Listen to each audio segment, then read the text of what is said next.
এর বিরোধী দলীয় নেতা ইয়ার লাপিদ গাজায় যুদ্ধ বন্ধের আহ্বান জানালেন।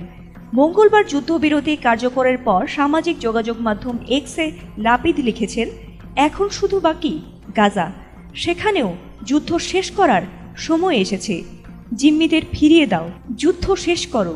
লাপিদের এই মন্তব্যকে অনেকেই ইতিবাচক সংকেত হিসেবে দেখছেন, তবে নেতানিয়াহুর পক্ষ থেকে এখনও এ নিয়ে কোনো প্রতিক্রিয়া আসেনি। এদিকে যুদ্ধবিরতির জন্য দেয়া বিবৃতিতে ইসরায়েল বলছে, প্রতিরক্ষার সমর্থন এবং ইরানি হুমকি দূর করতে অংশগ্রহণের জন্য ইসরায়েল ডোনাল্ড ট্রাম্প ও যুক্তরাষ্ট্রকে ধন্যবাদ জানায়। অভিযানের লক্ষ্য অর্জনের আলোকে এবং ট্রাম্পের সঙ্গে পূর্ণ সমন্বয়ের মাধ্যমে ইসরায়েল দ্বিপক্ষীয় যুদ্ধবিরতিতে সম্মত হয়েছে। তবে যে কোনো যুদ্ধবিরতি লঙ্ঘনের কঠোর জবাব দেবে ইসরায়েল।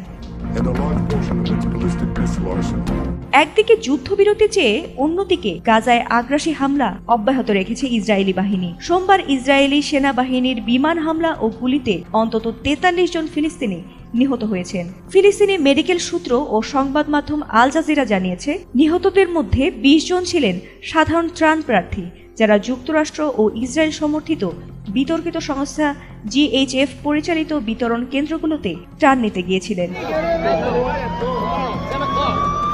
এদিকে গাজায় ত্রাণ নিতে গিয়ে যে মানুষদের প্রাণ দিতে হচ্ছে, সেই ছবিগুলো বিশ্বজুড়ে আলোড়ন তুলেছে।